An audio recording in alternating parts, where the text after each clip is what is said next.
നമ്മള് അടുത്ത ദിവസം ഫോറസ്റ്റിക്ക് കൊണ്ട് 2 കാട്ടുപന്നിയും 2 പുലിയും പിന്നെ എന്തായിരുന്നു ടൈം ഉണ്ട് ഗൈസ് അവിടെ പിടിക്കാനല്ലേ കരടി ഉണ്ട് ഗൈസ് അതിന് ഓടിച്ച് പിടിക്കുന്നതും പിന്നെ കുഴി കുത്തിയിട്ട് നമ്മൾ അതിൽ പെടുത്തിട്ട് നമ്മള് വീട്ടിലേക്ക് കൊടുത്തിട്ട് നമ്മള് കറി വെച്ചിട്ട് കഴിക്കണ വരെ നമ്മൾ വീഡിയോ ഇടും. എല്ലാവരും ചാനൽ സബ്സ്ക്രൈബ് ചെയ്തിട്ട് ബെല്ലൈക്കൻ അടിച്ചു പൊട്ടിക്കുക, എല്ലാവർക്കും ഷെയർ ചെയ്യുക, ഒക്കെ സെറ്റ് ചെയ്ത് വെക്കുക. അപ്പോൾ ഇപ്പോഴെ വീഡിയോ വരെ പ്രതീക്ഷിക്കാൻ പറ്റില്ല, നമ്മൾ പല ടൈമിൽ വീഡിയോ ഇടും. അപ്പോൾ അവിടെ ചേട്ടാ മാങ്ങ പറിക്കുകയാണ്.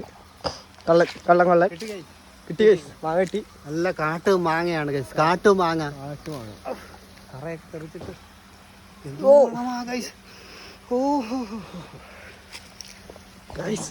മാങ്ങ ഒരു രക്ഷയില്ല കേട്ടോ. മാങ്ങ മുറിച്ച് നിന്നിട്ട് കത്തിയൊന്നുമില്ല. നമ്മള് പണ്ടത്തെ സ്റ്റൈലിൽ കുത്തി പൊളിച്ചിട്ടൊക്കെയാണ് നമ്മൾ കഴിക്കാൻ പോകുന്നത്. പിന്നെ മുളകുണ്ട്, അത് ഇടയിൽ വെച്ച് കടിക്കും. സീനാണ് ഗൈസ്, കാണിച്ചു തരാം ഗൈസ്. പോവാ